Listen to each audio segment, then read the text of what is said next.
We have to. کہ سب کہہ رہے تھے ایون اسلامی دنیا کے کچھ ہیڈ آف اسٹیٹس بھی سعودی عربیہ وغیرہ کہ نہ کریں. وہ under the pressure of Clinton, ان کے پریشر کے تحت کہہ رہے تھے نہ کریں. لیکن نواز شریف نے not even for a single moment. ایک سائمن ہوتے تھے امریکن ایمبیسڈر، وہ میرے پاس آئے. انہوں نے کہا میرے پریزیڈنٹ نے یہ کہا ہے کہ آپ اگر پرائم منسٹر سے بات کریں تو ہی لسنس ٹو یو، تو آپ انہیں کہیں کہ بلاسٹ نہ کریں and we will compensate them financially and economically, اور Pakistan will rise with that aid. میں کہا نو، prime minister will do what the nation wants them to do and he will not budge an inch. تو میں نے کہا میں ان کے تک یہ پہنچاؤں گا بھی نہیں. پھر میں نے نواز شریف صاحب سے بات کی، میں کہ سر اس طرح ایمبیسڈر آیا تھا، یہ اس نے مجھ سے کہا ہے. تو انہوں نے کہا I speak to Clinton, why is he doing this. میں نے کہا سر وہ ان کے ہی کہنے پہ آیا تھا، تو آپ کو کیا ضرورت پڑی ہے کہنے کی؟ بس ٹھیک ہے، we are not acting on what he is seeing.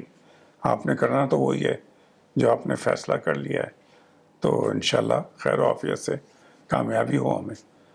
تو وہ بلاسٹ ہوا which goes to his credit کہ جو پاکستان نے جب دھماکے کیے آخری 12 گھنٹے کیسے تھے سر؟ کون انگیج تھا؟ آپ لوگ کہاں گئے؟ تھوڑا بتائیے. نہیں کہیں نہیں، ہم وہیں تھے.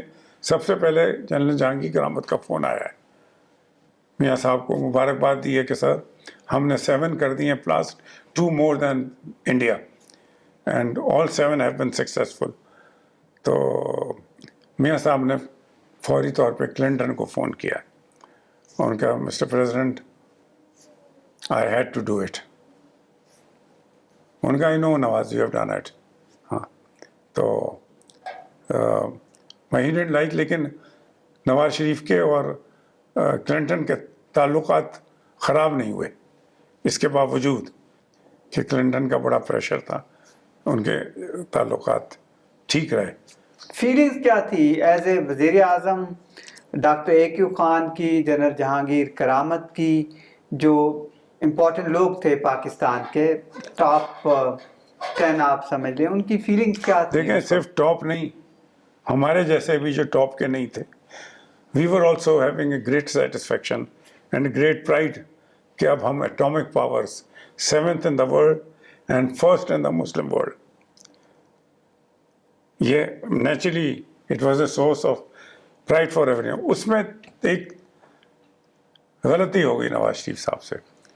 مجید نظامی صاحب نے ان کو کہا کہ you are today at the top of your popularity, blast کرنے. تو جو آپ ایڈریس کریں گے نیشن کو، اس میں آپ کہہ دیں کہ وہ ڈیم کالا باغ ڈیم بنا دیا جائے گا. ایک تو وہ ہو گیا. ایک جو فائنانس منسٹر تھے انہوں نے یہ کہا کہ جی کیونکہ سینکشن لگ جائیں گی تو آپ جو فورن کرنسی اکاؤنٹس ہیں ان کو سیل کر دیں. وہ لوگوں کو پسند نہیں آیا کہ ہمارے اکاؤنٹس جو ہیں، جب انہوں نے اجازت دی ہے، یہ نواز شریف صاحب نے اجازت دی تھی کہ آپ ڈالر اور پاؤنڈ اور میں اکاؤنٹس کھول سکتے ہیں، تو پھر یہ کیوں بند کیے جا رہے ہیں؟ یہ 2 چیزیں جو ہے نا، اس نے ڈیمپ کر دی اتنی بڑی کامیابی جو ہے. یہاں تک کہ سندھ گورنمنٹ جو مسلم لیگ کی اپنی گورنمنٹ تھی، انہوں نے ریزولوشن پاس کیا اگینسٹ کالا باغ ڈیم. تو یہ ایک ہو گیا، but naturally it was a great decision. اور اس بڑی وکٹری کے بعد جنرل جہانگیر کرامت کے خلاف ہو گئے نواز شریف. آخر وجہ کیا ہے کہ نواز شریف جنرلز کے خلاف ہو جاتے ہیں؟ خود لگاتے ہیں، خود خلاف ہو جاتے ہیں؟ نہیں دیکھیں، نواز شریف صاحب خلاف نہیں ہو جاتے. اگر کوئی ڈفرینس آف اوپینین ہوتا ہے تو بیسٹ ہی ہوتا ہے کہ آدمی ڈسکس کر لے. پرائم منسٹر ڈسکس کر لے، چیف آف آرمی اسٹاف صاحب، chief of army staff discuss کر لے پرائم منسٹر کے ساتھ. پر یہ نہیں ہوتا، وہ اندر اندر پکتا رہتا ہے جو بھی ایک ڈفرینس آف اوپینین ہوتا ہے یا جو گیپ ہوتا ہے. جنرل جہانگیر کرامت گئے تھے نیول وار کالج میں ایڈریس کرنے. وہاں ان سے کسی نے سوال کیا کہ do you think sir everything is okay with the government? ان کا نو. تو انہوں نے کہا sir then what are you doing about it. ان کا I will be advising the prime minister to set up the national security council which was absolutely. اچھا اس کے بعد یہ ہوا میں بیٹھا ہوا شام کو پرائم منسٹر کے پاس فائل ورک ہم کر رہے تھے تو ہمارے انفارمیشن منسٹر مشاہد حسین اور بیگ صاحب جو M D P T V تھے یوسف مرزا بیگ وہ دونوں آئے اور انہوں نے کہا سر یہ ایک ہینڈ آؤٹ ہے جو D G I S P R نے بھیجا ہے کہ یہ 9 بجے اس زمانے میں 9 بجے کی نیوز سب سے امپورٹنٹ نیوز ہوتی تھی بیکاز یہ نہیں تھے اتنے چینلز وغیرہ. تو انہوں نے کہا 9 بجے کی نیوز میں یہ hand out as it is آئے اس میں کوئی چینج نہ ہو. میاں صاحب نے وہ دیکھا انہوں نے کہا کہ بالکل نہیں آئے گا not a single word blackout. اور دوسرا یہ انہوں نے کہا مشاہد صاحب سے کہا کہ آپ اخباروں میں بھی نہ آنے دیں. ان سے اخبار والوں کو تو پہنچ گیا ہوگا انہیں اب ہم نہیں روک سکیں گے. تو انہوں نے کہا کہ سر مہدی صاحب سے کہیں کہ جنرل جہانگیر احمد سے بات کریں کہ کیوں ایسا ہوا ہے. انہیں یہ پتا تھا کہ میری کچھ جان پہچان ہے جنرل جہانگیر احمد سے. میرے صاحب نے کہا نہیں کوئی بات نہیں کرے گا. این ایونٹ کچھ اپسیٹ ہو کے اپنے ریزیڈینشل ایریا میں چلے گئے. اگلی دن فیصل الترکی کا کھانا انہوں نے کیا ہوا تھا مری میں, وہاں جا رہے تھے. I was not at that lunch. تو مجھے میسج آیا کہ پرائم منسٹر صاحب آپ کو بلا رہے ہیں. خیر میں چلا گیا پی ایم ہاؤس میں. وہاں انہوں نے کہا کہ میں صاحب آپ کی گاڑی پیچھے آتی ہے ہمارے. میں نے کہا جی ہمیشہ آتی ہے. تو کہنا اچھا ٹھیک ہے تو آپ بیٹھیں.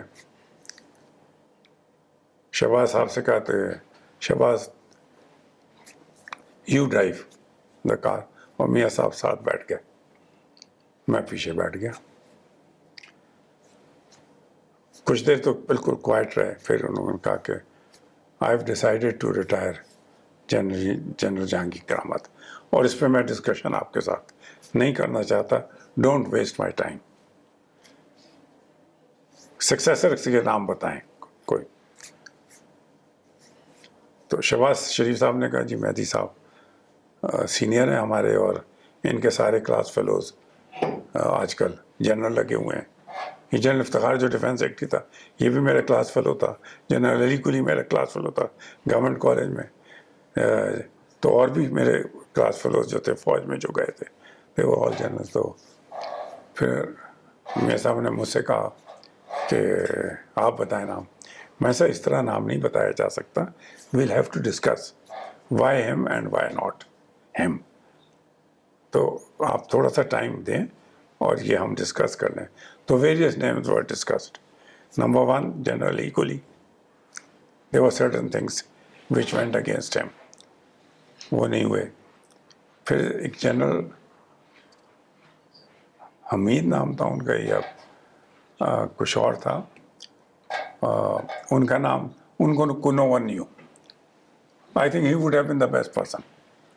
جس کو تھرڈ جنرل مشرف کا نام تھا. مشرف کا نام آیا تھا نہیں ڈسکس جنرل مشرف کے اوپر. General Musharraf was working with Chaudhry Nisar and General Iftikhar already. ان کے اوپر کافی کام کر رہے تھے. اور جنرل افتخار کی علی کلی سے تھوڑے ڈفرینسز بھی ہو گئے تھے. علی کلی نے سکسیڈ کرا تھا جنرل افتخار کو. وہ یہ چاہ رہے تھے کہ 2-4 دن وہ نہ لیں اپنی نئی اسائنمنٹ کا چارج, تو انہیں شاید ڈپٹی چیف بنا دیا جائے گا. جی انہوں نے کہا نہیں میں تو آ رہا ہوں چارج لینے. تو وہ ان کے خلاف تھے. کچھ جنرل علی کلی نے کوئی 1-2 جگہ کچھ ریمارکس بھی پاس کیے تھے گورنمنٹ کے متعلق, تو وہ میاں صاحب کو پہنچ گئے تھے. تو اٹ ڈڈنٹ ورک. تو جنرل مشرف کا پھر فیصلہ ہو گیا اور انہیں چیف لگا دیا گیا. تو میاں صاحب نے مجھے راستے میں کہا کہ اب آپ چلے جائیں واپس, اور یہ کھانا میرا خیال ہے 3:30 تک ختم ہو جائے گا. تو آپ کوئی 4:30 بجے یہ آرڈرز نکال دیجیے گا. اور انہوں نے 2 کاغذ مجھے دے دیے سائن, اوپر کچھ نہیں لکھا تھا. تو کہ جنرل مشرف بنیں گے کہ جنرل مشرف کو پروموٹ کر کے چیف آف آرمی اسٹاف لگا دیں اور جہانگیر کرامت ریٹائرڈ، یہ آپ کر لیں. میں وہ لے گیا کاغذ، تو میں سوچتا رہا، میں نے کہا یہ امپلیمنٹ نہیں ہوں گے، میں نے نہیں نکالے. اتنا بڑا ڈیسیژن صرف 2-3 لوگوں نے بیٹھ کے کیا؟ نہیں، یہ ڈیسیجن تو ایک بندہ بھی کر سکتا ہے، prime minister alone. But he doesn't have to discuss it ان کے with. انٹرویوز بھی نہیں کیے، ان سے بات بھی نہیں کی، بلایا بھی نہیں ان تمام جنرلز کو؟ نہیں بلاتے ہی نہیں ہے، کبھی آج تک یہ ہوا ہی نہیں ہے کہ کسی کو بلایا ہو. جس کو بھی لگانا ہوتا ہے لگا دیتے ہیں، اوکے. جس کو پریزیڈنٹ کی اتھارٹی ہو یا پرائم منسٹر کی اتھارٹی ہو. تو بلانے کی تو ضرورت نہیں تھی، فیصلہ تو پرائم منسٹر نے کرنا تھا. یہ پرائم منسٹر نے ڈسکس کر لیا شہباز صاحب سے اور میرے ساتھ، اور شاید چودھری نثار سے پہلے ہوتا رہا تھا کہ جب بھی جنرل جہانگیر کرامت ریٹائر ہوں گے، انہوں نے فیبرری میں ریٹائر ہو ہی جانا تھا، تو ان کا فیصلہ ہوگا. لیکن میں نے وہ آرڈر نہیں نکالے. جب پرائم منسٹر صاحب شام کو آئے تو انہوں نے مجھ سے پوچھا، تو میں نے کہا سر وہ میں نے نہیں نکالے. کیوں؟ میں نے کہا سر وہ امپلیمنٹ نہیں ہوں گے. آپ کے پاس معلومات تھی؟ نہیں، میری اپنی سوچ تھی.